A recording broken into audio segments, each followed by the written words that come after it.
ሰላም እንቀጥል። አዎ ይሰማል። ይሰማል። እሺ ስለ ጂዚያ አስታውሪ ነበር። ጂዚያ ለምንድን ነው የሚከፈለው? ጂዚያ የሚከፈለው የሀገሪቱ ሕግ ስለሆነ ወይም ደግሞ በሸሪዓ የምትተዳደርበት ሀገር ሕግ የቁርአን ሕግ ስለሆነ ነው። ማን ነው የሚከፍለው? ከሃዲ የሆነ ሰው ይከፍላል፣ ጂዚያ ይከፍላል ወይም ግብር ይከፍላል። ሙስሊም የሆነ ሰው ደግሞ እንትን ይከፍላል፣ ምንድነው ዘካ ይከፍላል። ዘካና ጂዚያ ምንድነው ልዩነቱ? ሁለቱ ይለያያል። አዎ ይለያያል። ዘካን የሚሰጡት ሙእሚኖች ናቸው። ከሃዲኖች ደግሞ ዘካን መስጠት አይፈቀድላቸውም፣ ምክንያቱም ሳላለምን። ጂዚያው በግድ ነው ማለት የግብር የሚባለው በግድ ነው። ይሄኛውም ግዴታ ነው። ይሄኛውም ግዴታ ነው። አንድ ሰው እንትን መስጠት የዘካ መስጠትም ግዴታ ነው። አንድ ሙስሊም ሊሆን ይችላል። ይሄኛው ቢያንስ በህይወት የሚያስጠይቅ ነው። ምንድነው ዘካ በነፍሱ ነው። ኋላ ላይ ሲሄድ እዛ ለሚያገኘው ነገር እዚህ ጋር የሆነ ነገር ማድረግ አለበት ነው። ጂዚያ ግን ምድር ላይ ለመኖር ግዴታ መክፈል አለበት ማለት መክፈል አለበት። ጂዚያ መክፈል አለበት። ሀገሪቱ ወይም ደግሞ በሸሪዓ በተተዳደረበት ሀገር ላይ ግብር የመክፈል ግዴታ አለበት። ግዴታ ያንን ነገር ካልከፈለ በህይወት ለመኖር ካልከፈለ ቀጥታ እጋደላለሁ ካለ ወይም ደግሞ አልከፍልም ብሎ እጋደላለሁ ካለ ይገደላል። እንደዚሁም ደግሞ አንድ ጊዜ ተረጋጋ።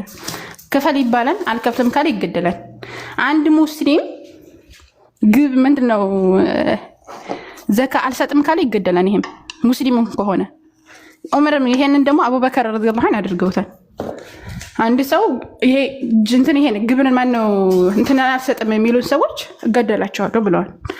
ዘካን አልሰጥም የሚሉ ሰዎች ምክንያቱም ግዴታ ስለሆነ ማለት ነው። እሺ ለማን ነው የሚከፈለው? ለአላህ ነው።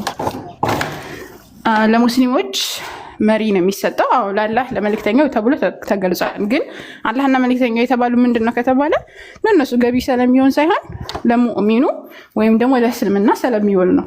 የአላህን ድን ስለምናገለግልበት ነው እንደዛ የተባለ። አልገባኝም።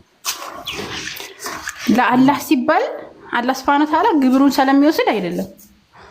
طيب የአላህ ሱብሓነሁ ወተዓላ ዲን ስለሚገለገልበት ነው። ያንንትን ለአላህ ይሰጣን ሲባል የአላህ ሱብሓነሁ ወተዓላ ዲን ስለሚገለገልበት ወይም ደግሞ ምስኪኖች፣ መረዳት ያለባቸው ሰዎች በሸሪዓ የሚተዳደር ማንኛውም ነገር ሸሪዓ የሚተዳደርበት ነገር ስለሚከፈል ለአላህ ተባለ። ምክንያቱም የአላህ ዲን ስለሆነ ያለህን ዲን ለምሳሌ አላህ ሱብሓነሁ ወተዓላ ያው በግድም በጉልበትም ትቀበይና ከዛ ለቸገረው ሰውዬ ትሰጫለሽ። አዎ ግዴታው ነው፣ መክፈል አለበት ሲኖር እዛቸው ሀገር ላይ። ኢትዮጵያ ላይ ኖ ወለም ምንም ኢትዮጵያ ላይ ሄዳለ። ባይብል ላይ እንደዛ አይነት የለም እንደ ወገናችን። ባይብል ላይ አንድ ሰው ግብር ካልከፈለ በህይወት የመኖር መብት አለው። አዎ ሲመጣህ እንዴ ችግር የለም። እሺ በህይወት የመኖር መብት አለው ሰለሞን። አንድ ሰው ግብር ካልከፈለ በእስራኤላውያን ህግ መሰረት እግዚአብሔር ያመጣው ህግ ማለት ነው።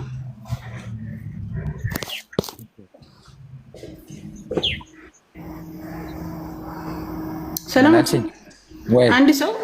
አንድ ሰው በእግዚአብሔር ህግ መሰረት ግብር ሳይከፍል ከኖረ ከሀገሪቱ የመኖር መብት አለው።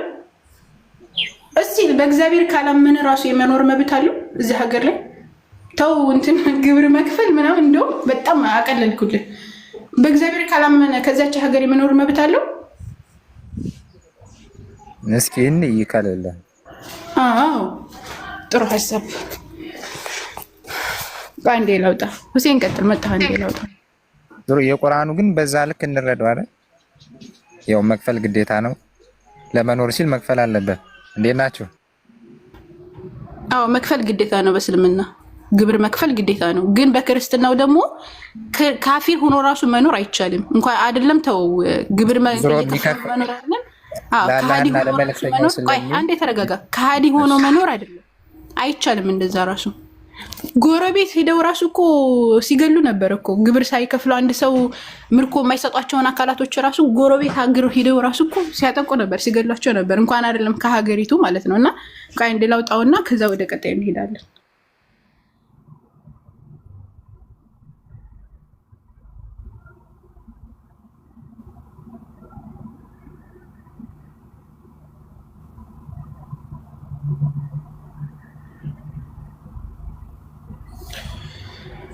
يا سلام يا سلام يا سلام يا سلام.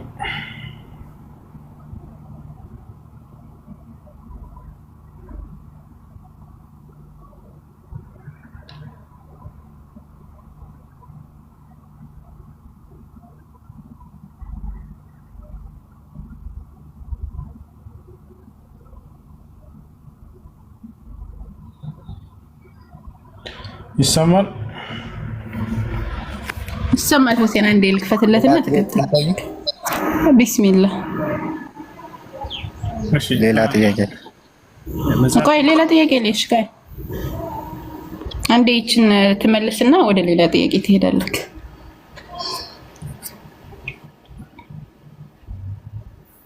ኦኬ እንትን አለብኝ አተለቀው በደንብ እሺ።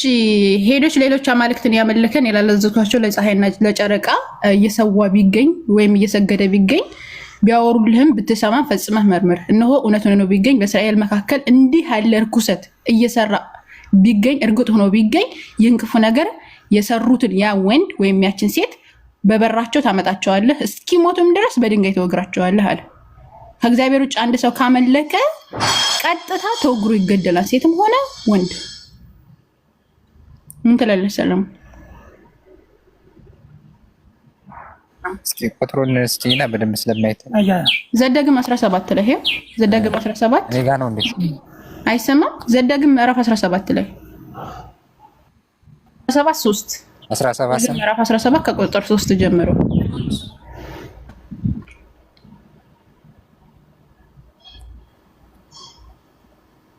እሺ ሁሴን ቀጥል። አንድ ሰው በእስራኤል ምድር ላይ ማለት ነው ከሌላ አምላክ እያመለከ በህይወት የመኖር ራሱ መብት የለውም። አይደለም ግብር እየከፈለ በህይወት ራሱ መኖር አይችልም።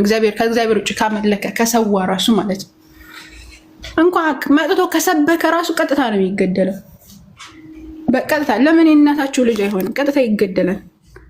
ግብር ካልከፈለ ግብር እየከፈለ የሚኖርበት ሁኔታ ራሱ ምናምን አይደል? ግን ያን ራሱ ከጎረቤት ያሉ ሀገራቶች ናቸው። ሀገሪቱ ውስጥ ያሉ ሳይሆን ጎረቤት ሀገራት ያሉት ናቸው። ጎረቤት ሀገራት ወይም ደግሞ ለምሳሌ እኔ ኢትዮጵያ ነኝ።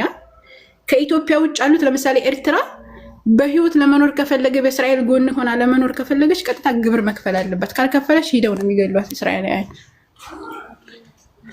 አዎ ያስወጣን ይሄ በጣም እሺ። ቀጥል ሁሴን። እሺ ሌላኛ ጥያቄ ምንድን ነው? ወጣ እንዴ?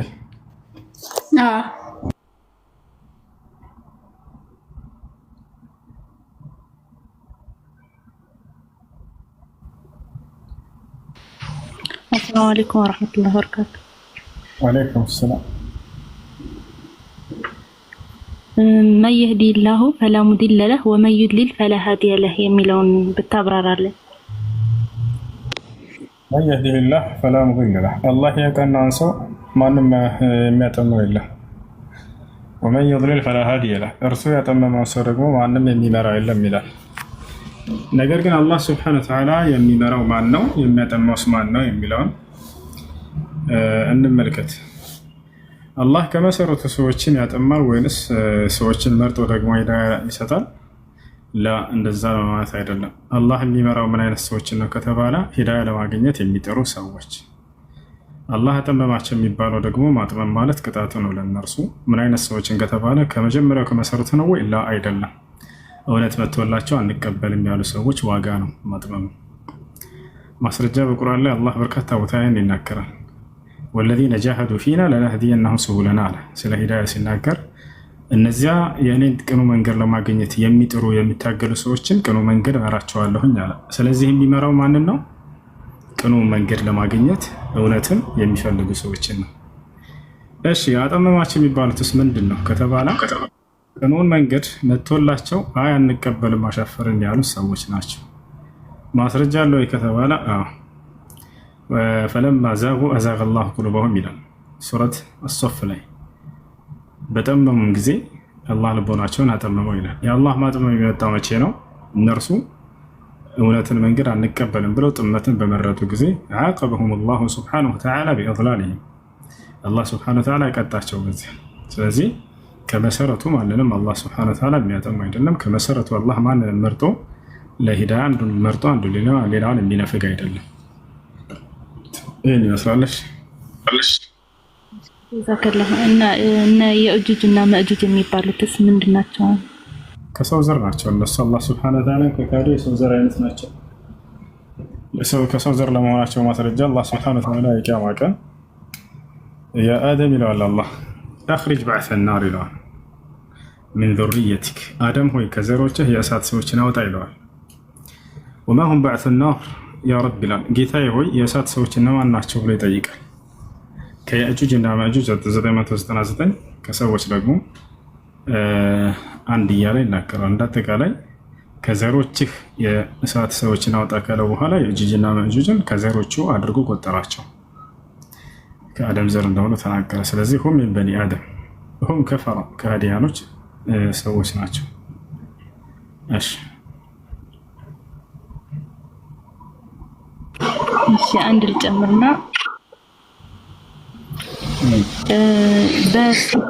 በቲቪ አዛን ሲደረግ እንደ ማንኛውም ነው ግዴታ የተደረገው ልንመልስ አይደለም። በአቅራቢያቸው የሚገኝ መስጂድ ካለ የዚያ ለመመለስ ግዴታ የሚሆንባቸው፣ ከዛ ውጭ ያለው ግዴታ አይደለም። ያም ራሱ ሱና ሙአከድ ነው፣ ጠንካራ ከሚባሉ የሱና አይነቶች እንጂ ዋጅብ አይደለም። እሺ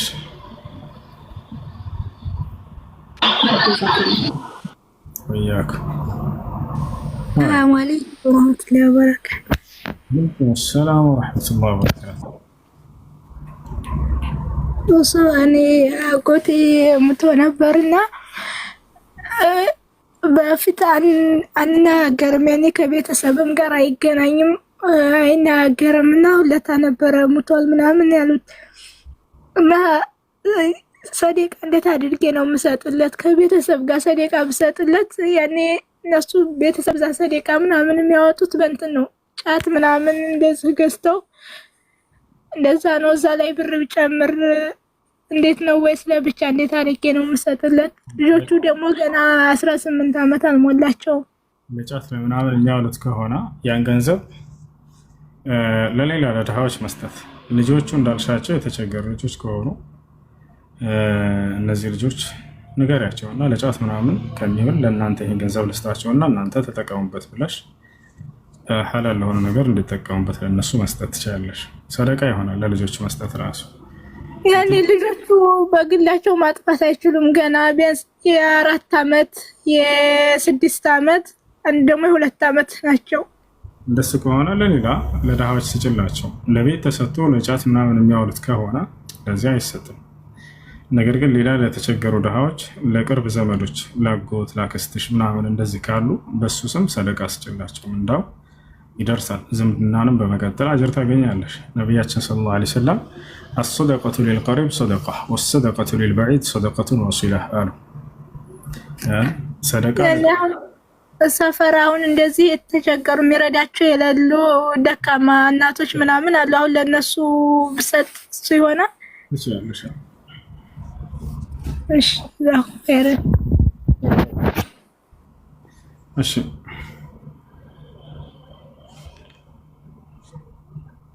ሰላም ሰላም፣ እንዴት ነው? ሰላም ሰላም። ሌላ ሰው አለ ከኔ በፊት የኔ ተራ ነው? እሺ እኔም ጥያቄ ነበረኝ።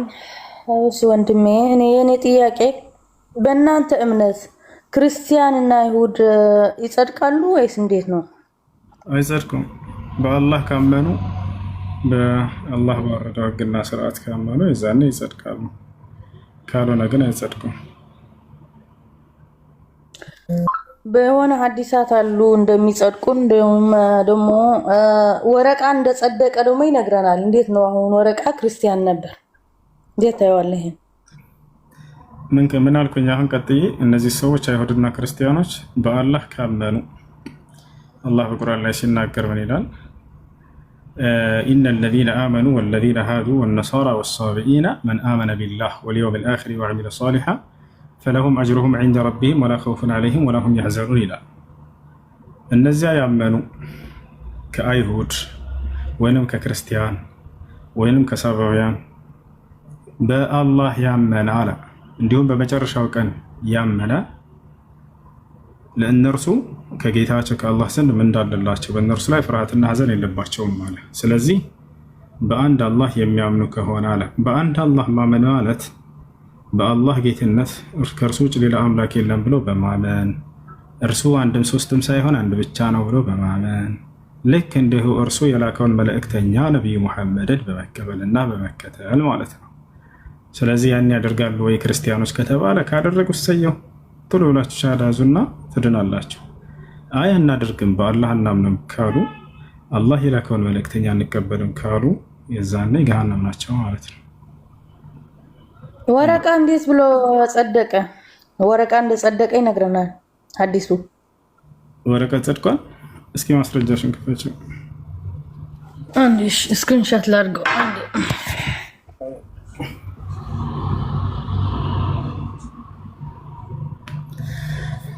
እሺ፣ ጥያቄ ያለሽ ከላይ?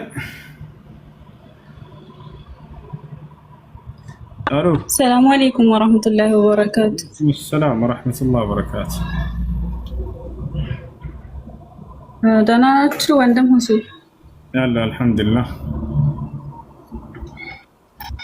ማሻአላ። እኔ ዛህሩ ፈልጊያት ነው በውስጥ እንድታናግረኝና ትምህርቶችም መከታተል ስለምፈልግ እስቲ እሷ ከነገረችኝ ብዬ ነው። ሌላ ጥያቄ የለኝም። ባረከላሁ ፊኩም።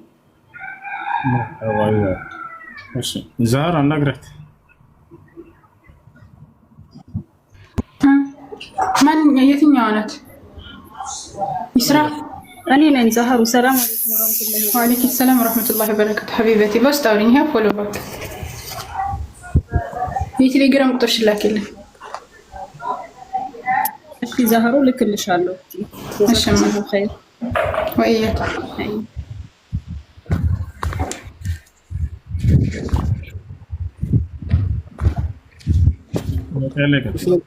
አሰላሙ አለይኩም ወራህመቱላሂ ወበረካቱ። ወአለይኩም ሰላም ወራህመቱላሂ ወበረካቱ። እሺ አንድ ጥያቄ ነበረኝ ስለ ሰላት።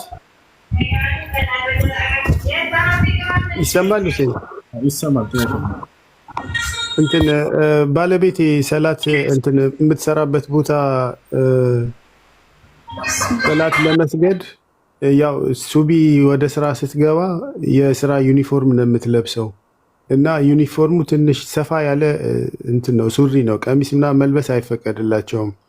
ሱሪ ነው ግን ሰፋ ያለ ነው። ሌላ ሙሉ አካሏ ያው የተሸፈነ ነው። በዚህ ሁኔታ ሰላት መስገድ ይበቃል ወይስ እንዴት ነው የሚታየው? አይቻልም ለሴት ልጅ እና ረሱሉላህ ሰለላሁ ዐለይሂ ወሰለም አንተ ልበስል መርአ ሊባስ ርጃል ወአን የልበስ ርጃል ሊባስ ልመርአ፣ ሴት የወንዶችን ልብስ እንዳትለብስ ወንዶችም የሴቶችን ልብስ እንዳይለብሱ ከልክለዋል። አንዱ ከሌላው የሚያመሳስለው ልብስን እንዳይለብስ ወንዶች የሴቶችን ሴቶች የወንዶችን ልብስ መልበስ ተገቢ አይደለም። ስለዚህ ምንድነው የምትለብሰው ታዲያ ሴት ልጅ ከተባለ ሙሉ ሰውነትን የሚሸፍን ጅልባብ። አላህ በቁርአን ላይ ሲናገር ያ አዩሃ ነቢዩ ቁል ሊአዝዋጅከ ወበናቲከ ወኒሳኢል ሙእሚኒን ዩድኒነ ዐለይሂነ ሚን ጀላቢቢሂን ይላል። አንተ ነብይ ሆይ ሚስቶችህን ሴት ልጆችህን ምእመናት ሴቶችን ሁሉ በሙሉ ሰውነታቸው ላይ ጅልባብ እንዲለቁ ዘንድ እዘዛቸው ይላል። ይሄ ነው።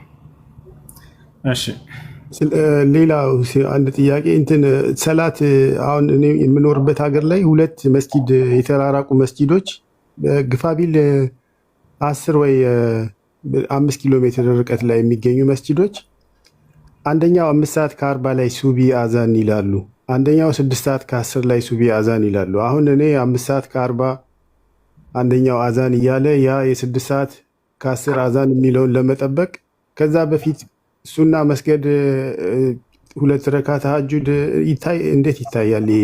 በአቅራቢያህ የሚገኘውን መስጂድ እና በትክክል ጊዜውን ጠብቆ የሚያደርገውን መስጂድ አረጋግጠህ ወቅቱን ጠይቀህ ሰዎችን በትክክለኛ የትኛው ነው የሚያደርገው የሚለውን በዚያ መሰረት ትሄዳለህ።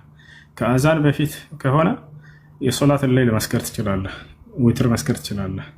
ከአዛን በኋላ ከሆነ ደግሞ ሱና ቀብልያ ከፈጅር በፊት የምትሰገደዋን 2 ረካ ሱና ሶላት መስገድ ትችላለህ። ነብዩ ሰለላሁ ዐለይሂ ወሰለም ረክዓተይን ፈጅር ኸይሩ ሚነ ዱንያ ወማ ፊሃ ብላ ማን ነው ከሱብሒ በፊት የምትሰገደው 2 ረካ ሱና ሶላት ከዚች ዓለምና በውስጧ ከምትገኝ ጸጋ ሁሉ ትበልጣለች ብለዋል። ይህ እሺ መርሴ ጀዛኩሙላሁ ኸይረን ጀዛ አምጥቼዋለሁ። እሺ ካሳነስከው እሺ ወረቀት ጻድቅ ነው የሚለውን ቃል አሳየን እስኪ እኮ አንብቦ በአረብኛ እና አስረዳኝ። ይሄን እንደ ጸደቀ አይሻ አይሻ እንደጸደቀ ታስረዳለህ። አስረዳኝ ሳይሆን አንብበሽ አንቺ እንድታሳየን ነው። ኦኬ በአማርኛ ተርጉሜ ላምጣልህ። አንቺ አታነቢውም? ፐርፌክት አይደለም እንግሊዘኛ። በአማርኛ ግን አነበዋለሁ። ቆይ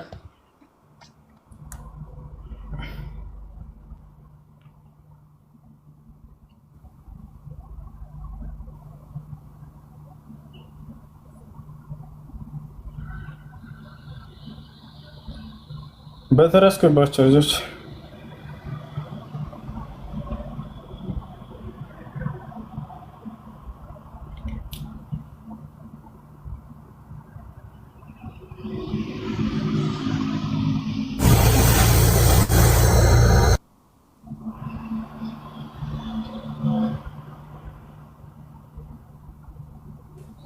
አይ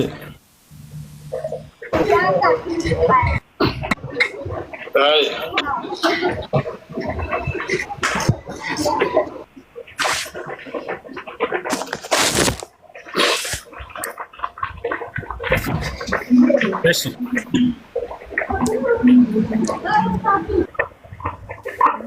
السلام عليكم ورحمة الله وبركاته. አንድ ያርስ ሰሜት አድርጉ አይሐርግስ እሺ ተረጎምሽ ምን ይላል? የት አድርጉ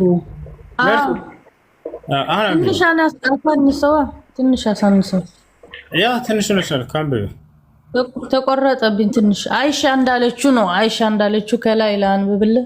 አንብብ ችግር የለም።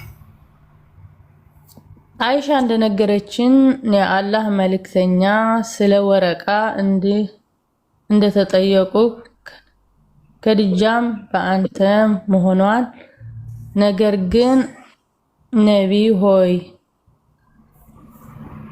ከመገለጥ በፊት ሞቷል አለችው። የአላህ መልእክተኛ እንዲህ አሉ።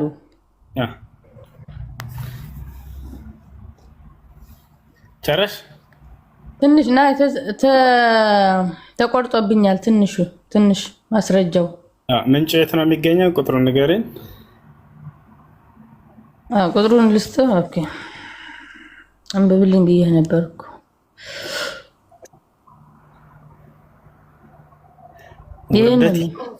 ቁጥሩ ስንት ነው የሚለው? ምሽካት አልመሳቢህ 4623 አሁን ደረጃውን ቶሎ ብለሽ አንብቢው። ውርደት የማይሰለችሽ ሴት ስንቴ ላስተምረሽ። ምንድነው ደረጃው? ምንድነው? ውርደት አሳይ ضعيف حديث ነው። አንዴ ትልቁ ላይ አድርጉ ላሳያችሁ። ቆይ ላሳይሽ። ኑ ውርደት የማይሰለችሽ እስከ መቼ ድረስ? ሚሽካት አልመሳቢህ 4623 ይታያቸዋል ልጆች? ሚሽካት አልመሳቢህ 4623 ይታያቸዋል? ضعيف ያውቃል በቃ። ሚሽካት አልመሳቢህ 4623 ይታያቸዋል? ሚሽካት አልመሳቢህ 4623 የት አለ ضعيف የሚለው? ያው ضعيف ነው በእንግሊዘኛ ضعيف የሚል የለም። ያው ضعيف ይላል። በአረበኛ እንደዛ ይላል። እስቲ አሳተል ቀኝን ያምጥቻለሁ እና ቆይ ልተርጉመው። እሺ ضعيف ሆነ ተቀባልነት የሌለው ሚል በአማርኛ ልተርጉመው። ቆይ አረበኛው ሚሽካት አልመሳቢህ 4623 ضعيف ይላል። በቃ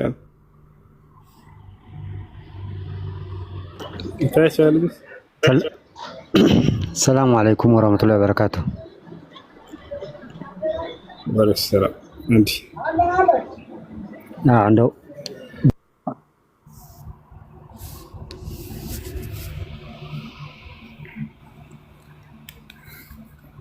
መነዘር ከተገለበጠ ችግር አለ። አትናገራት። እሺ እሷ አይደለችም ጥፋተኛዋ። ቀጣፊ አረበኛ ልንገር፣ እኔ አረበኛ አልችልም። አረበኛው ደካማ ነው ይላል። በእርግጥ እኔ ግን ልጠይቅ እኮ አይሻን ዋሽታለች ማለት ነው እዚህ ጋር። እኔ ታድርጌ አይሻ ልትሳደብ ጀመረች። እሷ ጥፋት የለባትም። ቀጣፊ ዲያቆኖቻቸው ሁሌ ነግራቸዋለሁ። ይሄ እንደሚነግሯቸው ከሙስሊሞች ፊት መጥተው ቢከፍቱት ውሸታም የሚያስብላቸውን ነገር እንዲዋረዱ የሚያደርጓቸው ራሳቸው ዲያቆኖች። አሁን በራሷ መሰከረች። በአረበኛው ላይ ضعيف እንደሚል አገኘች። ሳታዩ ቀርታ አይደለም፣ ግን ውሸትን አስተምሯቸዋል። ውሸታም ዲያቆኖች ቀጣፊ ከሙስሊሞች ፊት መጥተው ቢከፍቱት ሊያዋርዳቸው የሚችልን የሆነ ነገር ብቻ ነው የሚሰጧቸው። እኛ ጋር አትዋሹም።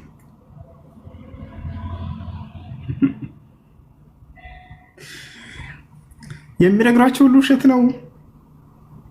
መቼ የምታምኑት?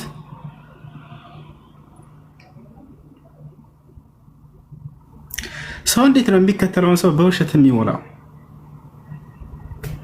ያከበረህን ሰው ቁጭ ብሎ የሚያዳምጥህን ሰው ውሸት ታቅመዋለህ፣ ውሸት ትሞላዋለህ። እስከ መቼ ድረስ ነው እንደዚህ የሚጫወትባችሁ? መቼ የምትነቁት? መቼ የምትባንኑት? መቼ ነው የምትነሱ ከእንቅልፋችሁ? አጂተና ተምራ መስሏቸው ነው። ወላሂ አይደለም፣ የተሰጣቸውን ነው ይዘው ይመጡት።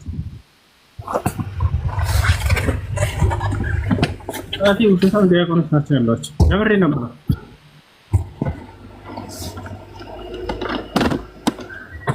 በእናንተ ፍራንክ እየሰሩባቸው እየከፈሉባቸው ከበላያቸው ፍራንክ የሚቀበሉት እናንተን አይምሯቸውን እንዲዘጉላቸው ነው የላኳቸው። ድፍን ወደ ሙስሊሞች ጋር ሄዳችሁ እንዳትሰሙ እስልምናን 24 ሰዓት እንዲሳደቡላቸው ያደረጉ።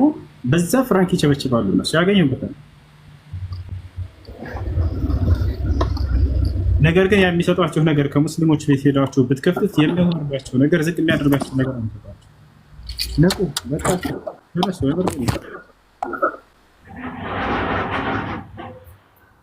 አላህ ሙስተዓን። እያንዳንዱ የሚሰጣቸውን ሁሉ ውሸት አምጡት። ውሸት እንደሆነ ወላሂ ነው የገድፍ ያሳያቸዋለሁ። ውሸት ነው። እሺ መርሃባ ልቀጥል። ቀጥለሽ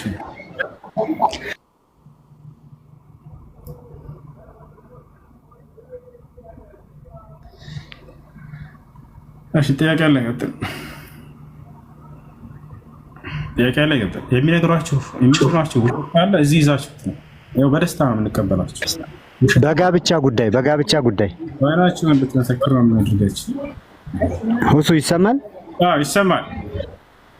በጋብቻ ጉዳይ ክርስቲያኖችን ማግባት ይቻላል የሚል ሀሳብ ተነስቶ የሆነ ቦታ ላይ ውዝግቦች፣ አለመግባባቶች ተፈጥረው ነበርና እስኪ በዚህ ጉዳይ የምትለን ነገር ካለ።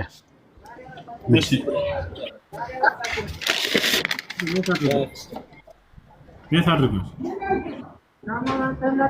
ወላሂ እኔ ኢልሙ የለኝም፣ ግን ሲወዛገቡ ስለሰማሁ እኮ ዘለቀ አዳምጣ እንደሚት አድርገው ነው።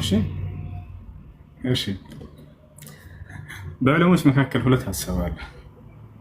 ግማሽ ዕለሞች ይቻላል ያላሉ፣ ሌሎች ደግሞ አይቻልም ያላሉ። ግን ይቻላል ያሉት ራሱ መስፈርቶቹ ብናመጣቸው አሁን ጊዜ ላሉ ክርስቲያኖች ወላሂ አይሰራም። ይቻላል ያሉትን ብንሄድ ማለት ነው። ገብታችኋል?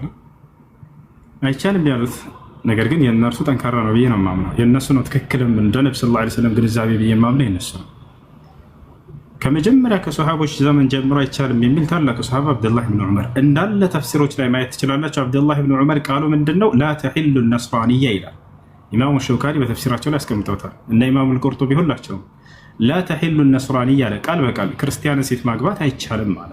ቀጥሎ ምክንያቱ ሲናገር ብላለ ሊአነ አላህ ቃለ ፊ ኪታቢሂ ወላ ተንኪሑ ልሙሽሪካት ሐታ ዩእሚና ወኢነኒ ላ አዕለሙ ሙሽሪከተን አዕዘም ሚመን ተድዒ ቢአነ ልመሲሐ ሁወ ላህ። ክርስቲያን ሴት ማግባት አይፈቀድም ካለ በኋላ ምክንያቱም አላህ በቁርአን ላይ በቃሉ ላይ ሲናገር በአላህ ላይ የምታጋራ ሴትን እንዳታገቡ ብሏል እስካላመነች ድረስ። እኔ ደግሞ በምድር ላይ መሲሁን አምላክ ነው ብላ እንደምታመን ሴት ሙሽሪክ ሴት አላውቅም፣ መሲሁን ከአምላክ ጋር አጋርተዋለችና ብሎ ተናገረ። ስለዚህ የእሱ አቋም ይሄ ነው። ይሄ ትክክለኛ አቋም ብዬ ማመን ሱረቱል ማኢዳ ላይ ያለው በደንብ ካስተዋላችሁ አንደኛ ስለ ስጋቸው መብላት እንደሚቻል ይናገራል። ስጋቸው መብላት የእነሱ የሚያርዱትም ማለት ነው የአይሁድና የክርስቲያኖችን። ከዚያ በኋላ ሴቶቻቸውን ስለማግባት ይናገራል። ነገር ግን ለሁለቱም መስፈርቶችን አስቀምጠዋል ቁርአንና ሐዲስ። ስጋቸውን ዝም ብሎ ብሏል ወይ? ላ አይደለም ያለው ቢስሚላህ ብለው ካረዱ የሚል መስፈርትን አስቀምጠዋል። ልክ በዚሁ አንጻር ደግሞ ሴቶቻቸውን ለማግባት መስፈርቶችን አስቀምጠዋል። ከዚያ መስፈርት አንደኛው መካከል ምንድን ነው ከተባለ ነቢ ሰለላሁ ዐለይሂ ወሰለም እንዴት አገቡ የአይሁድና የክርስቲያን ሴት የሚለውን ሄደን በተግባር የሰሩትን ማየት ነው። ቁርአኑን የነብዩ ሰለላሁ ዐለይሂ ወሰለም ሐዲስ ተግባሩ ይፈስረዋል። ነቢያችን ሰለላሁ ዐለይሂ ወሰለም ከአይሁድና ከክርስቲያን አግብተዋል ወይ? አዎ አግብተዋል። እንዴት አገባቸው የሚለውን ሄደን እናይና ያ ተግባራቸው የቁርአኑን አንቀጽ ይተረጉመዋል ማለት ነው። አልቁርአን ይፈሰሩ ቢሱና ወሃዚህ ቃዒዳ ሚን ቀዋዒድ ተፍሲር። ከተፍሲር ህግጋቶች መካከል አንደኛው ምንድነው? ቁርአን በሐዲስ ይፈታል። ወሱነቱ ተንቀሲሙ ኢላ ሰላሰቲ አቅሳም ሱና ቀውልያ ወሱና ፊዕልያ ወሱና ተቅሪርያ። ፈፊ ሱነቲሂ الفعلية عليه الصلاة والسلام مما يوجد مما يدل على أنه لا يجوز الزواج بالمسيحية بالنصرانية إلا بعد أن اعتنقت الإسلام. نبياتنا صلى الله عليه وسلم بحديثات شولاي كسايوت بتكبرات شو مالتنا كذا استمر ميكينيا لا يا يهودنا يا كريستيان سيتن እስልምና የሚቀበሉ ከሆነ መስፈርት አስቀምጠውላቸው ነው ያገቧቸው። ከአይሁድ ያገቧት ማን ትባላለች ከተባለ ሶፊያ ብንት ሁየይ ብን አኽጠብ የበኒ ነድር ጎሳ የአይሁዲዎች ዋናና አለቃ የነበረው የሁየይ ብን አኽጠብ ልጅ ሶፊያ፣ እርሷ የሃሩን ዓለይሂ ሰላም ዘር ያለባት ሴት ነች። ገፋቻል። የሃሩን ዓለይሂ ሰላም ዘር ያለባት ነች እና እርሷን አግብተዋታል። አይሁድ ነበረች። እንዴት አገቧት ከተባለ ቃል በቃል ምን አሏት? ኢኽታሪ አሏት፣ ምረጫ አሏት። ምን? በእስልምናና በአይሁድነት መካከል አስመረጧት። ኢን እኽተርቲ ልእስላም አምሰክቱኪ ሊነፍሲ አሏት፣ ወኢን እኽተርቲ ልየሁድያ አልሐቅቱኪ ቢአህሊኪ። እስልምናን ነው የምመርጠው ካልሽ አገባሻለሁኝ። አይ እስልምናን አልመርጥም አልቀበልም አይሁድነቴን ነው የምመርጠው ካልሽ ግን አላገባሽም፣ ወደ ቤተሰቦችሽ ነፃ ብዬሽ እልክሻለሁኝ አሏት። ይህን መስፈርት አስቀምጠዋል ነብዩ ሰለላሁ ዐለይሂ ወሰለም። አያችሁ፣ አይ ችግር የለውም ይፈቀዳል ብላ አገባሻለሁ አላሉም። ነብዩ ሰለላሁ ዐለይሂ ወሰለም እስልምናን ከመረጥሽ አገባሻለሁ፣ አይ እስልምናን አልመርጥም ካልሽ ደግሞ አላገባሽም፣ ወደ ቤተሰቦችሽ በሰላም እልክሻለሁ አሉ። ስለዚህ ይህ ተግባራቸው ያንን የቁርአን አንቀጽ ይፈስረዋል። ሴቶቻቸውን አግቡ ሲል ጊዜ አንደኛ መስፈርት ይሄ ነው። ከዚያ በኋላ ሴትዮዋ ምን አለች ከተባለ አና ሀወይቱ ልእስላም ያ ረሱላላህ ቀብለ አን ትድዑነ ኢለይህ፣ እርሶ ዛሬ ወደ እስልምና ሳይጠሩኝ በፊት ሳይጋብዙኝ በፊት ወደ እስልምና እኔ እስልምናን ወድጀዋለሁ ፈልጌዋለሁ ሲጀመር አለች። ከዚያ በኋላ እስልምናን ተቀበለች። ነቢያችን ሰለላሁ ዐለይሂ ወሰለም አገቧት። ከክርስቲያንም ልክ እንዲሁ ይህቺ አይሁድ ነች። ከክርስቲያን ነቢያችን ሰለላሁ ዐለይሂ ወሰለም ነቢይ ተደርገው በተላኩበት ዘመን ለበርካታ ሀገራቶች የእስልምናን ጥሪ ደብዳቤ ልከውላቸዋል። ከላኩላቸው መካከል የግብፁ መንግስት ነበር። የግብፁ መንግስት በጊዜያቸው የነበረው ማን ይባላል? አልሙቀውቂስ ይባላል። ይሄ ንጉስ ወደዚህ ደብዳቤ ላኩለት። ወደ ኢትዮጵያው ንጉስ ወደ ሀበሻ ልከዋል። ወደ ተለያዩ የዓለም ሀገራቶች ሁሉ ልከዋል። ለዓለም የተላኩ ነቢይ እንደመሆናቸው መጠን በዛ በደብዳቤያቸው ላይ የእስልምና ጥሪ አድርገውላቸዋል። እነዚያ መንግስታቶች የኢትዮጵያው ንጉስ ተቀበለ።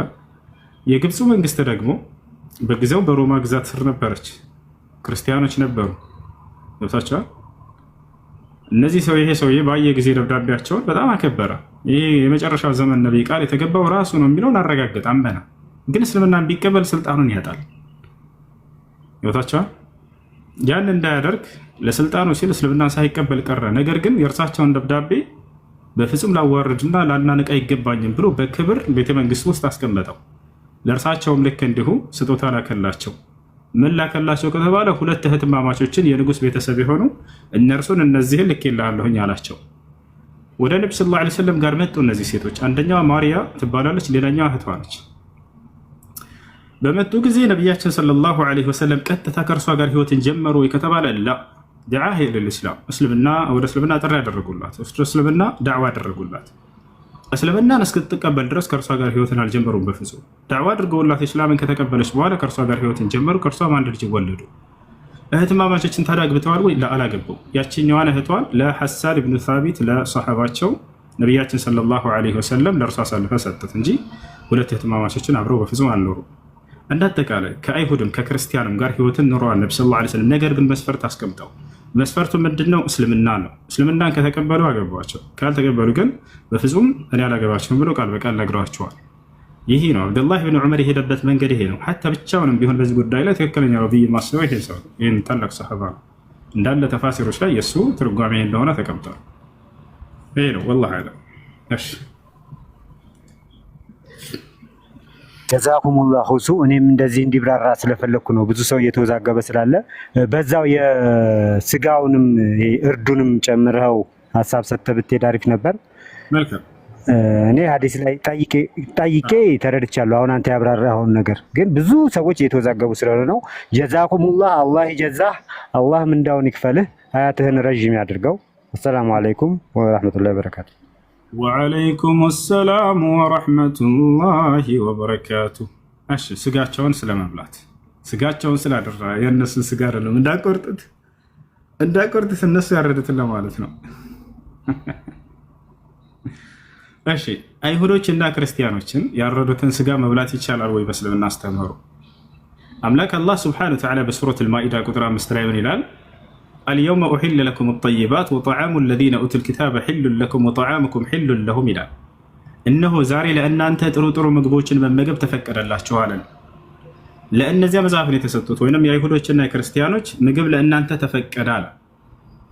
የእናንተም ለእነርሱ ተፈቅዶላቸዋል አለ። ስለዚህ አንድን አይሁድ ብታበላ ብታጠጣ ችግር የለውም። ክርስቲያንንም እንደዛው ማንኛውም የተቸገረ ክርስቲያን ሰላማዊ እስከሆነ ድረስ ያንን ብታበላው ብትጠጣው አላህ ሱብሓነሁ ወተዓላ ፈቅዷል። ክርስቲያን ካገኛቸው ሀገራችሁ ላይ የትኛውም ስፍራ ሊሆን ይችላል፣ ስደትም ላይ ሊሆን ይችላል። ተርቦ ካገኘኸው አብላው፣ ተጠምቶ ካገኘኸው አጠጣው፣ ስራ አጥቶ ካገኘኸው ስራ አስገባው፣ ተቸግሮ ካገኘኸው እርዳው። ሸክሙ ከብዶት ከሆነ አንተ ተሸከምለት፣ ታሞ ከሆነ አሳክመው።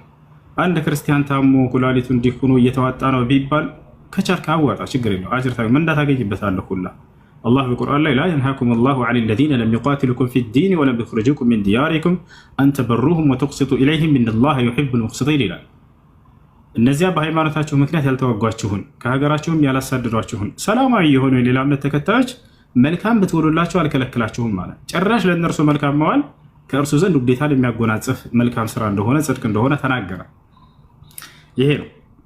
እሺ የእነርሱን ስጋ መብላትን በተመለከተ እዚያ ቦታ ላይ የእነርሱን ምግብ መብላት ለእናንተ ተፈቀደ ነው የሚለው። ጣዕም ብሎ ነው የገለጸው። አብዱላህ ብኑ ዓባስ ታላቁ የነብዩ ሰለላሁ ዐለይሂ ወሰለም ሰሓባ ሲፈስር ብላለ ጣዕም አህለል ኪታብ አይ ዘባኢሐሁም የእነርሱን እርዳቸውን ለማለት ነው ብሎ ተናግሯል። ያረዱትን መብላት እንደሚቻል። ነገር ግን አሁንም እንደቀድሞ መስፈርት አለው።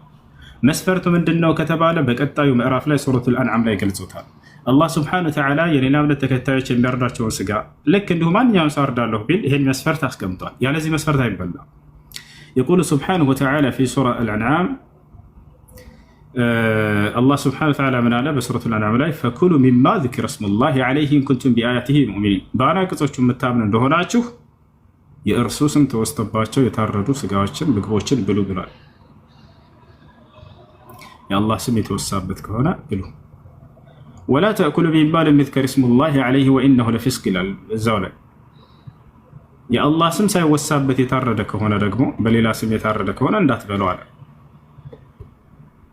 ይሄን ይዘው አብዱላህ ብን ዑመር ረዲየላሁ ዐንሁ፣ ዓሊ ብን አቢ ጣሊብ ረዲየላሁ ዐንሁ፣ ኡም ልሙእሚኒን ዓኢሸተ ረዲየላሁ ዐንሃ ወከዛሊከ ሚን ኪባር ታቢዒን ጣውስ ወሐሰን አልበስሪ ወገይሩሁም ሚን ዑለማእ አሰለፍ አጃዙ አክል ዘባኢሕ አልየሁድ ወነሳራ ቢሸርጥ አን የዝኩሩ እስመላሂ ዐለይህ።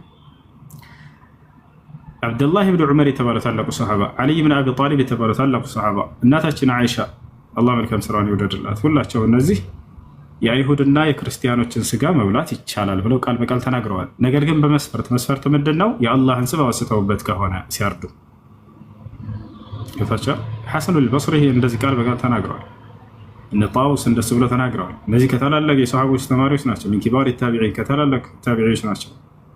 እና ስለዚህ ቢስሚላህ ብለው በአላህ ስም ብለው ካረዱት ይበላል። እና ታዲያ ሀገራችን ላይ ይህን ይላሉ ወይ ከተባለ ሀገራችን ላይ ዛሬ የአላህን ስም ክደዋል፣ አይቀበሉም። እግዚአብሔር ብለው በራሳቸው ሰይመዋል። የትኛውም ዓለም ላይ የማይታወቅን ስም በራሳቸው ሰይመዋል። የትኛውም ዓለም በፈረንጅ ሀገር ሂድ ወይም በአረቦች ሀገር በአፍሪካውያን ሀገር ሂድ የአምላክ ስም ማን ነው ብለህ ማንኛውንም ክርስቲያን ብትጠይቀው እግዚአብሔር ብሎ የሚነግርህ የለም ከኢትዮጵያ ክርስቲያኖች ውጭ። አላህ የሚለውን ታዲያ እንዲቀበላለ ወይ ከተባለ ከክርስቲያኖች አዎ፣ የአረብ ክርስቲያኖች እንዳለ አምላክን አላህ ብለው ነው የሚጠሩት።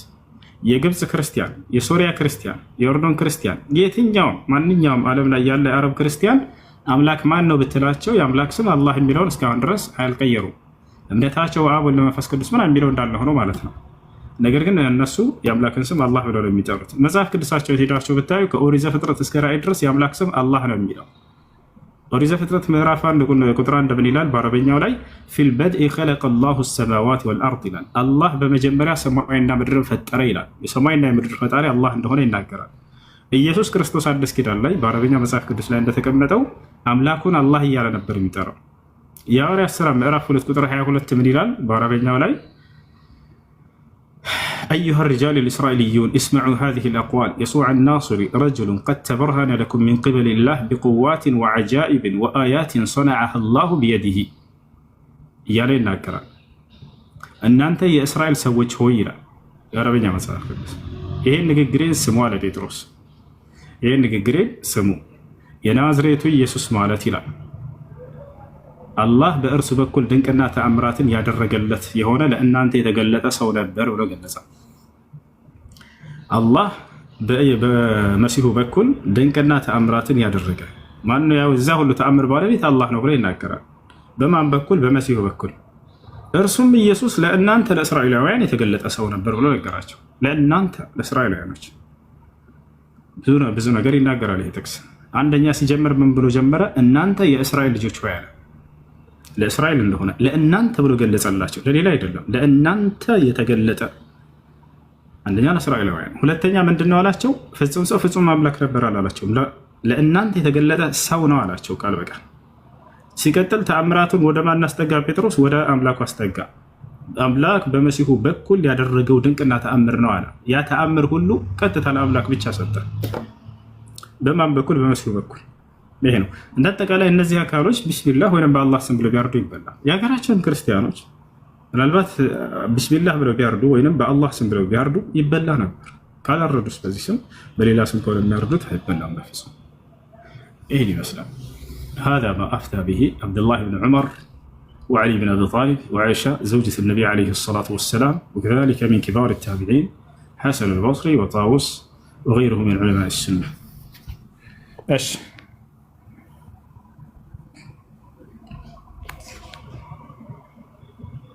ايش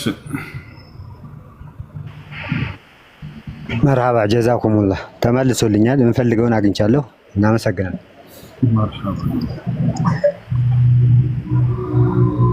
السلام عليكم وسو. وعليكم السلام ورحمة الله وبركاته. እኔ ጥያቄው ስለተሰደነስ እኛ ሴቶች ለዚህ ላይ ነው ጥያቄ የሆነብኝ። እኛ አሁን ሴቶች ተሰብስበን ግሩፕ አለን፣ መስጊድና ምስኪን ምናምን ምናበላና መስጊድ ምናሰራበት እና ኡስታዞች እናንተ ብር እኮ ሐራም ነው እና ሰደቃ አድርጉ፣ መስጊድ ስሩ፣ እንደዚህ አድርጉ ይልናሉ። ብሩ ሐራም ከሆነ መስጊድ ምናሰራበት ለምንድን ነው ደግሞ? ሐራምነቱስ የቱ ጋ ነው? እኛ እኮ እዚህ እኮ ተሸፍነን ያኒ ሰው ቤት ነው ያለነው። ዝና አልሰራንም። ደክመን ለፍተን ላባችን ጠብ አድርገን የሰራን ሐራም ነው ይላሉ። መሰደዳችን ግን ብር ላኩ፣ መስጊድን እንደዚህ እንሰራለን፣ ምስኪን እናበላበታለን ይሉናሉ። ይሄ እንዴት ይታያል? የኛ መሰደድ ሐራም ከሆነ ብራችንስ ሐላል ነው ወይስ የቱ ጋ ነው ሐራም? መሰደድ ተሰግደ አዳንጭ እነሱ ያሉት ምንድነው? ሴት ልጅ ያለ መህረም ያለ ዘመድ ከ80 ኪሎ ሜትር በላይ መጓዙ ክልክል ነው ብለው ነብዩ ሰለላሁ ዐለይሂ ወሰለም ተናግረዋል። በርግጥ لا تسافر المرأة تؤمن بالله واليوم الآخر مسيرة يوم على ليلته إلا مع ذي محرم አሉ። በአላህና በመጨረሻው ቀን የምታመን ሙስሊም የሆነች ሴት አንድ ቀን ከነ ሌሊቱና ከዚያ በላይ ወይም በኪሎ ሜትር 80 ኪሎ ሜትር እና ከዚያ በላይ ርቀት ያለውን ጉዞ ያለ ዘመድ ብቻዋን አትጓዝም አሉ። ወይ ባሏጋ ወይ አባት ወይንም አያት ወይንም ወንድም ወይንም አጎት ከነዚህ አካሎች አንዱ ጋር ካልሆነ እንዳትጓዛሉ። ለምን ሲባል ለራሷ ሲሉ ነው። ጥበቃ ያስፈልጋታል ሴት ልጅ። ለምን ከተባለ ሴት ልጅ ከወንድ ልጅ በአቅም ደካማ ነች አይደል? ወንድ ልጅ ጉልበቱን ተጠቅሞ ሊደፍራት ይችላል ሩቅ መንገድ እሄዳለሁ ይብትል። ስለዚህ አላህ ሱብሓነሁ ወተዓላ ጥበቃ ያስፈልጋታል ሴት ልጅ ብሎ ደነገገላት። ለእርሷ ክብር ሲባል ለታቻል ሐታ ግዴታ የተደረጉ ተግባራቶች ቢሆኑ አላህ ያን ግዴታን ጥሎላታል። ለምሳሌ ሐጅ ማድረግ ግዴታ ነው አይደል? አቅሙ ካላት።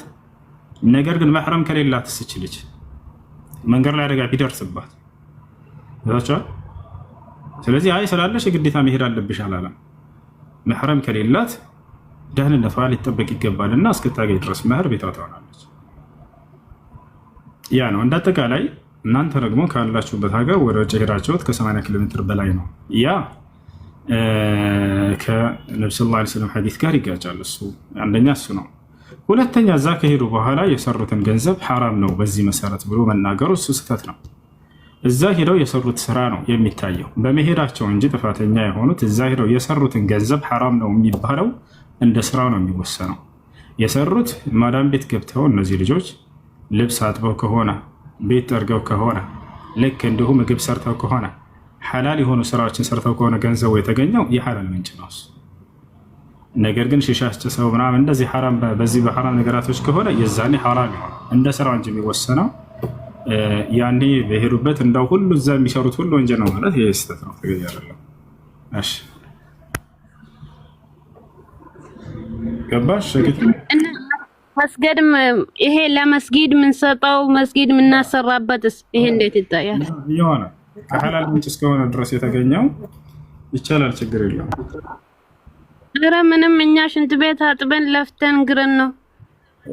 ስራሽን ልዘረዝርልኝ? በቃ ዘርዝርሽ 5 ደቂቃ ሰጥቼሻለሁ። እሺ ሽንት ቤት ከዛስ? ሌላው ደግሞ ይሄ ጫት ላይ የተመሰረተ ነገርስ እንዴት ይታያል? አሁን መስጊድ ውስጥ ጫት ዱዓ ነው ብሎ ጫት ምናምን ስቅሙ ኡስታዞች ጨምር ደህዋ ሲያደርጉ እናለን። እሺ ስለ ጫት ሰማን ነበር። ጫት የፍየሎች ሐቅ ነው። ፍየሎችን በሐቃቸው ላይ ያትቀሟቸው ሰዎች። ጫት የፍየሎች ሐቅ ነው እና ለእናንተ የተፈጠረ ሌላ ሐቅ አለላችሁ። ሌላ ፍራፍሬዎችን አዘርቶችን አላህ ፈጥሮላቸዋል። እነዚያም ብሎ ማሽላ፣ ስንዴ፣ አጃ፣ ገብስ፣ ቦለቄ፣ ጓያ፣ ድንች፣ ቲማቲም፣ ሽንኩርት እነዚህ አላህ ሱብሓነሁ ወተዓላ ለእናንተ እንድትበሏቸው ፈጥሮላቸዋል። ከዚያ ውጭ ግን ጫት የፍየሎች ሐቅ ነው። ስለ ጫት ዑለሞቻችን ተጠይቀው ነበር። ሱኢለ ሼክ አልኢማም አልዓላማ አብዱልዓዚዝ ብን ባዝ ረሒመሁላህ ተዓላ والشيخ ابن عثيمين فقيه العصر رحمه الله تعالى والشيخ العلامة المحدث الألباني رحمه الله تعالى والشيخ الإمام مقبل ابن هادي الوادعي رحمه الله تعالى والشيخ الإمام محمد أمان الجامي والشيخ أحمد بن يحيى النجمي والشيخ العلامة ربيع المدخلي والشيخ العلامة صالح الفوزان حفظه الله النزي كل دال العلماء سلجات تطيق ونبر جات لا يسدد فتوى جات حرام لو قال بقال تناقروا قال الشيخ العلامة الفوزان شجرة القات حرام وضرره أشد من الدخان جاتن ሁላቸውም حرام ነው ብለዋል። ምክንያቱም በቁርአንም በሆነ በሐዲስ ላይ ማንኛውም የሰው ልጅን አይምሮ፣ ጤናውን፣ ኢኮኖሚውን፣ አካሉን የሚጎዳ የሆነ ነገር እርም ተደርጓል። አላህ በቁርአን ላይ ሲናገር ወላ ተልቁ ቢአይዲኩም ኢለ ተህሉካ ይላል። ራሳችሁን በራሳችሁ እጅ ወደ ጥፋት አትጣሏት እያለ ከልክሏል። ማንኛውም አካልን፣ ኢኮኖሚን፣ ጤናን፣ አይምሮን ወደ ክፉ ነገር የሚጥል ከሆነ ይቻለም አይፈቀድም። ልክ እንዲሁ አላህ ሱብሓነሁ ወተዓላ ብሏል ሌላ ቦታ ላይ ወዩሒሉ ለሁም ጠይባት ወዩሐሪሙ ዐለይሂም ልኸባኢስ አለ። ስለ ነቢ ሰለላሁ ዐለይሂ ወሰለም ባህሪ ለቀደሙት ትውልዶች ሲነግራቸው ያ ሙሐመድ ሰለላሁ ዐለይሂ ወሰለም ለትውልዱ ጥሩን ነገር የሚጠቅማቸውን ነገር ይፈቅድላቸዋል፣ የሚጎዳቸውን ነገር ደግሞ ይከለክላቸዋል አለ። ከሚጎዳቸው ነገር ማናቸውን ነገር ነቢ ሰለላሁ ዐለይሂ ወሰለም ከልክለዋል። ከሚጎዱ ነገራቶች መካከል ምንድን ነው ከተባለ ጫት። ጉዳቱን ከማን በላይ ዶክተሮች ይነግሯቸዋል፣ ስለ ጤና ክትትል ያላቸው ሰዎች ይወታቸዋል። እና ይህን ሁሉ ዕለሞች ተጠይቀው ሐራም ነው ብሎ ተናግረዋል። ላ የጁዝ በይዑሁ ወላ ሽራኡሁ ወላ ትጃረቱ ፊህ ወላ ተዓጢህ እርሱን መብላትም መሸጥም መግዛትም በእርሱን ንግድን መነገድ ምናምን አይቻልም። እሱ አይቻልም፣ ሐራም ነው። ዑለሞች ተናግረዋል። ማስረጃቸውን ቁርአንና ሐዲስ ነው። ነቢያችን ሰለላሁ ዐለይሂ ወሰለም ላ ضرر ወላ ضرار አሉ። ራስን መጉዳት አይቻልም፣ ሌሎችንም መጉዳት አይቻልም አሉ። ያ ማለት ራስን የሚጎዳ ማንኛውንም ነገር መጠቀም አይቻልም፣ ሌሎችንም የሚጎዳ ነገር መጠቀም አይቻልም። ጫት ደግሞ በራስን በሌሎችም ላይ ጉዳት ያደርሳል። አንደኛ ራስን ይጎዳል፣ ኢኮኖሚ ይጎዳል፣ አይምሮን ይጎዳል፣ ሌላም ጉዳቶች አሉት። ልክ እንዲሁ ሌሎችንም ይጎዳል። ለምሳሌ ባልቅሞ በሚገባ ጊዜ አይታችኋል። ቤተሰብ ላይ መርቅኖ ምናምን ሲገባ ልክ ማታ አፍራት ብላ ሲባል አልበላ ይወጋ ይልቃል። ያ ሀሳብ ሁሉ ተሰርቆ ምን ብሎ ምናምን ከዛ ለሚስቱ ያንን በዛ በከረፋ አፉ በጫቱ ይሄድና ሲስማት አዛ ያደርጋታል። ሚስትን ሐቅ ከማጉደል ነው ራሱ። አብዱላህ ብን አባስ እኒ አተዘየኑ ሊምራአቲ ከማ ተተዘየኑ ሊ አለ። ሚስቴ ለእኔ እንደምትዋብልኝ ሁሉ እኔም ለእርሷ ልዋብላት ይገባል፣ ግዴታ ነውና እዋብላታለሁ አለ። በዚያ በጫቱ መጥቶ ሲቀርባት እንዴት ነው አዛ ያደርጋታል። ነገ መልካ ይጠይቅበታል። ሚስትን ፏ ብለህ ነው መጠበቅ ያለብህ። ስለ ሚስት ሀቅ ሲወራ አሽከራ ያለው ፈትያ ሰላም አለይኩም ወራህመቱላሂ ወበረካቱ። አለይኩም ሰላም ወራህመቱላሂ ወበረካቱ። አንድ ክርስቲያን ጓደኛ የነበረችና ጥያቄ ጠይቃኝ ነበር። እነሱ መጽሐፍ ቅዱስ መጠጥ ይቻላል የሚለው ነገር ተናግረን፣ እኔ ደግሞ በእናንተ ይቻላል ብያት ነበረ። ከመጽሐፍ ቅዱስ ካለ ገልጣችሁ አሳዩኝ ብላለች። ካለ ብታሳያት ደስ ይላል። እጥራት አለ ውጭ ነሽ አለች። መርሐባ ጥራት። እሺ መጽሐፍ ቅዱስ ላይ መጠጥ በደንብ ይፈቀዳል እንጂ ጳውሎስ ከዚህ በኋላ ውሃ ብቻ እንዳትጠጡ መጠጥም ጠጡ እያለ ይናገራል። ልክ እንዲሁ ለመረረው ሰው፣ ለደበረው ሰው፣ ነፍሱን ሊያጠፋ ለቀረበ ሰው መጠጥ ስጡት ይላል እግዚአብሔር። ጠጡ ይጠጣ ይላል። መጽሐፍ ቅዱስን ማየት ፈልጋለሁ። መጣለች። አሳያት። ችግር የለም ችግር የለም።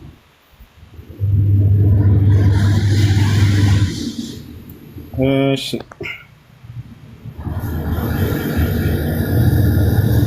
ያው እዚህ ጋር ምን ይላል? እግዚአብሔር ምን አለ? ለጥፋት ለቀረበ ሰው ብርቱ መጠጥ ስጡት፣ ነፍሱ ለመረረውም የወይን ጠጅ ስጡት፣ ይጠጣ፣ ደህንነቱን የሚርሳ ጎስቅልናውንም ከእንግዲህ አያስብ አለ። እንግዲህ ለመረረው ሰው ይጠጣ። እኔ አልዋሻው። ለምንድን ነው የማዋሻው? ልጆች እኔ ከራሴ አንዳችን አልናገርም፣ እንዳነበብኩ እናገራለሁ። ንግግሬም ቅን ነው ከመጽሐፍ ቅዱስ እንጂ ከራሴ አልናገርም። ያው ዳሩ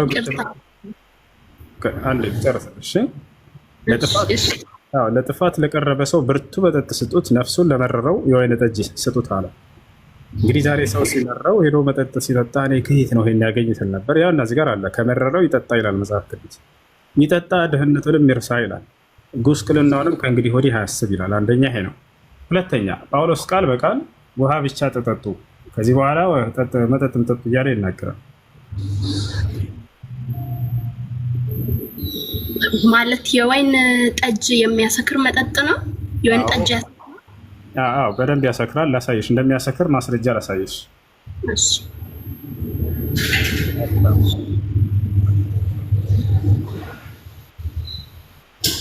ምን ይላል እዚህ ጋር? ያው እና እንደሚያሰክር ማስረጃ።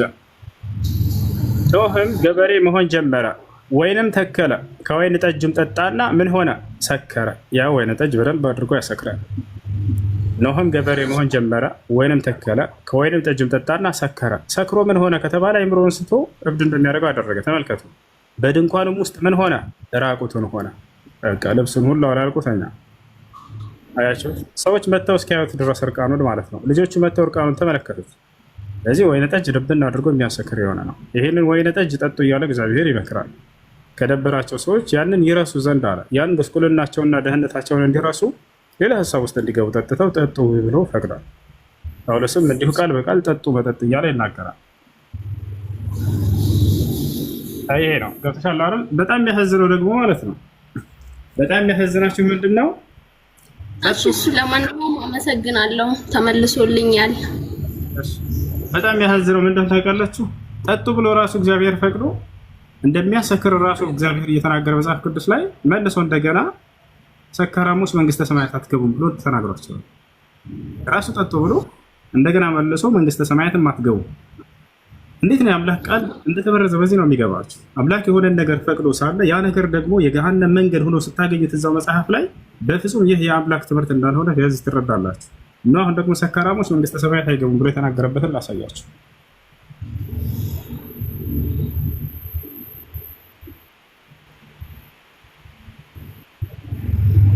ያውና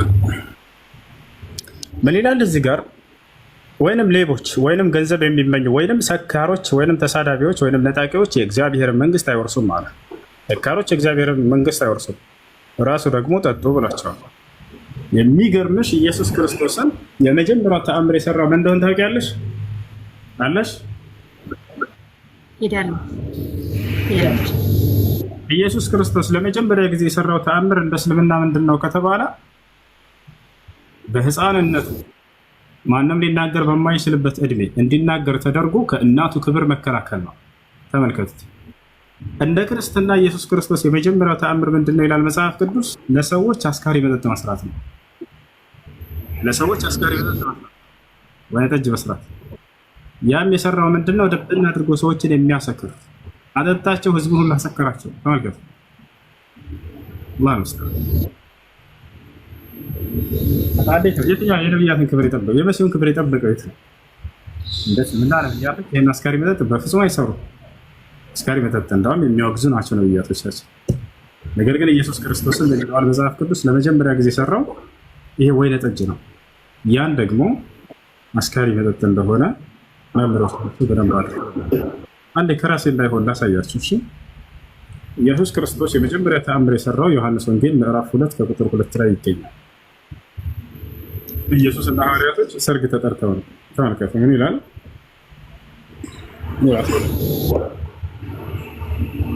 በሶስተኛውም ቀን በገሊላ ቃና ሰርግ ነበረ።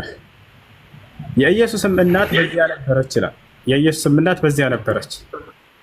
ኢየሱስም ደግሞ ደቀ መዛሙርቱም ወደ ሰርጉ ታደሙ አለ። አስባችሁታል? ኢየሱስ ክርስቶስ ሰርግ ተጠርቶ ነው። አምላክ ሰርግ ተጠርቶ ሰርግ ታደሙ። የወይን ጠጅም ባለቀ ጊዜ የኢየሱስ እናት የወይን ጠጅ እኮ የላቸውም አለችው። ማርያም ለኢየሱስ ለልጇ የወይን ጠጅ የላቸውም እያለች ማርያም ጠጅ እንዲሰራ እንትን እያለች እያመላከተች ጀማ ወላሂ ለአዚም መርየም ዓለይሃ ሰላም ከዚህ የጠራች ነች።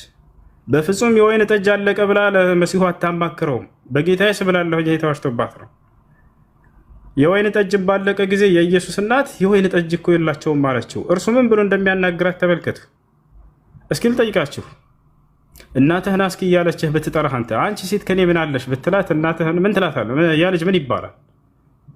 ምናልባት ያ ልጅ በጥፊ ልትሉትልስ ትችላላችሁ። እናትህን በክብር አታናግርም ብላችሁ አንቺ ሴት ከኔ ምን አለሽ ብሎ አንድ ልጅ እናትን ቢያናግር መሲሁ እንዴት እናት እንደሚያናግር ተመልከቱ። የወይን ጠጅ ባለቀ ጊዜ የኢየሱስም እናት የወይን ጠጅ እኮ የላቸውም አለችው። ኢየሱስም አንቺ ሴት ከአንቺ ጋር ምን አለኝ ጊዜ ገና አልደረሰም አላት። ያ ሰላም